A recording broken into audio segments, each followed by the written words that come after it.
comment est-ce qu'on joue à Taco et Fago? Donc le but de Taco et Fago, c'est d'être l'exploitant qui a produit et exporté le plus de fagots grâce au train de Lyon et de Saint-Étienne qui traversent le village.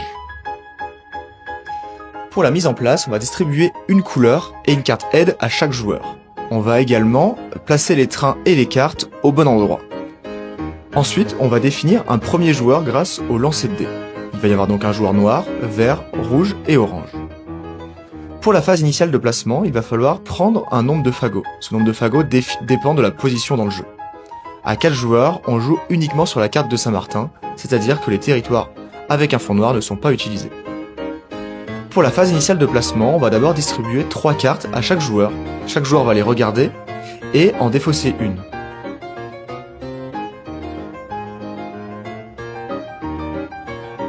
Par la suite, à tour de rôle, les joueurs vont choisir les territoires sur le plateau en les matérialisant via les fagots qu'ils auront devant eux.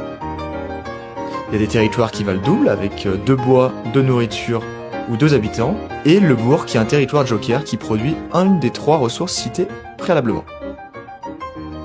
Le tour de jeu s'effectue donc à tour de rôle assez classique du premier au dernier joueur, et chaque joueur va pouvoir effectuer 4 actions. Charger le train, collecter des fagots, conquérir des territoires ou tirer une carte. À chaque tour, avant que le premier joueur démarre, on avance les trains d'une gare. Donc le premier joueur va commencer, il va commencer par charger le train ou les trains. Ici il ne pourra pas, car c'est sa première action. Il va ensuite collecter des fagots.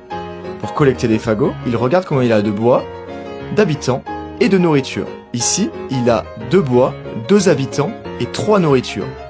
Ça lui permet donc de faire 2 triplettes. Une combinatoire donc d'un bois, d'un habitant et d'un nourriture. De base, il a également 2 fagots. Donc cela fait 8 fagots en tout, 2 de base, plus 2 x 3, 8.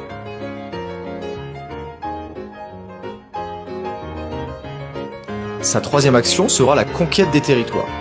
Pour conquérir des territoires, il va d'abord choisir un territoire à attaquer. Il faudra que ce soit un territoire adjacent. Il va prendre un fagot qu'il aura devant lui et le placer sur le territoire qu'il souhaite conquérir. Il va ensuite prendre le dé et le lancer pour réussir à faire plus que 1, donc pas 1. C'est sa première attaque, c'est pour ça que c'est si simple. La seconde attaque sera, elle, plus difficile. Le fagot qui est perdu est redonné dans la banque du joueur. Sa deuxième attaque ici, il va de nouveau choisir un territoire, mais il fera ni 1 ni 2, car c'est sa deuxième attaque de son tour. Le fagot sera également défaussé. Pour sa troisième attaque, dans la même logique, il devra faire ni 1, ni 2, ni 3. Coup de chance, il a fait 5. Il va pouvoir donc maintenant passer à la dernière action de son tour, qui est tirer une carte. Tirer une carte, rien de plus simple, s'il n'a pas perdu dans la phase de conquête, il peut tirer une carte.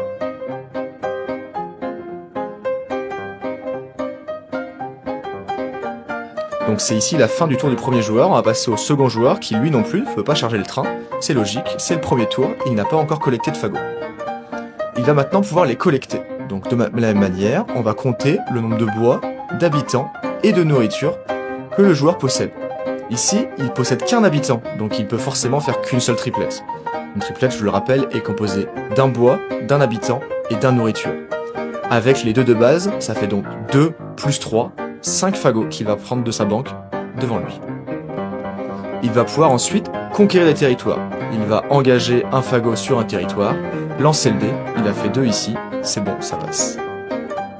Il va continuer avec une deuxième attaque, il devra faire ni 1 ni 2, il a malheureusement fait 1, il a perdu. Son fagot est remis dans sa banque, et il ne pourra plus rien faire, ni continuer d'attaquer, ni tirer une carte.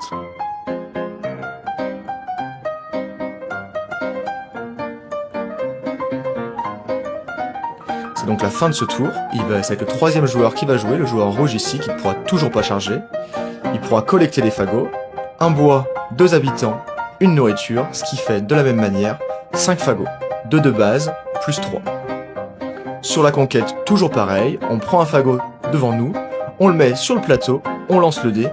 Pour la première attaque, il ne faut pas faire 1, pas de chance, c'est ce que ce joueur a fait. Donc, pas de carte pour ce joueur-là. Pour le dernier joueur, le joueur orange, on va faire la même chose, donc toujours pas de chargement possible, mais il va pouvoir collecter. Il a beaucoup d'habitants, beaucoup de pain, mais il n'a malheureusement pas de bois, il n'a pas de triplette complète, il prend juste les 2 fagots de base. Pour sa phase de conquête, il va lancer le dé, réussir sa première attaque, et réussir également sa seconde sur le bourg. Il peut donc ainsi tirer une carte, car il a réussi ses attaques. C'est donc la fin du premier tour de jeu, on va commencer le tour 2 sur le même principe. Donc le premier joueur va reprendre, on a bien sûr avancé les trains comme d'habitude, et puis on va donc charger le train cette fois, car c'est possible maintenant, on a collecté des fagots le tour précédent, donc on peut le charger. Le joueur noir touche le train de Saint-Étienne, il a chargé donc celui de Saint-Étienne. Il a encore 2 triplettes complètes, plus les 2 de base, ça lui fait donc toujours 8 fagots. Il est passé maintenant à la conquête, il va donc prendre un fagot de sa main, le placer sur un territoire, lancer le dé, ça passe pour la première attaque, ni 1 ni 2 pour la seconde attaque. Il a fait 3, cela est suffisant. Et puis pour la troisième attaque, de la même manière, ni 1, ni 2, ni 3. Il n'a pas perdu, il va donc pouvoir tirer une carte. C'est maintenant au tour du deuxième joueur d'effectuer son deuxième tour. Il va pouvoir également charger le train. Petite particularité ici, il touche le train de la bâtie grâce au tunnel de Rochefort. En effet, il ne touche pas directement la bâtie, mais Rochefort, et donc ça suffit pour charger le train de Saint-Étienne. On va accélérer un petit peu pour les tours suivants, pour pas ne perdre de temps sur les 6 tours de jeu. Petite subtilité dans le jeu, il y a des cartes actions, donc des cartes vertes, entourées en verte, qui peuvent être jouées à différents moments de la partie. Ces cartes viennent influencer le tour global.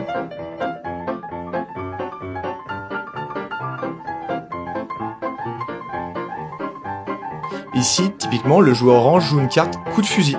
Ça lui permet de faire une triplette supplémentaire grâce à ses habitants qu'il a en surplus.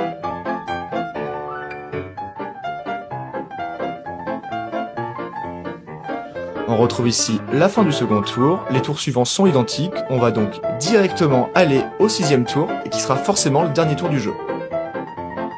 Donc durant cette partie, les joueurs ils sont alliés contre le joueur noir qui était très bien parti en début de partie et qui l'est beaucoup moins en cette fin de partie.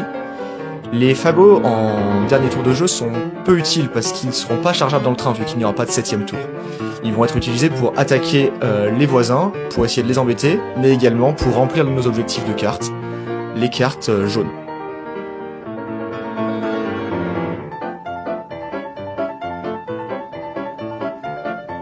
En fin de partie, comment ça se passe?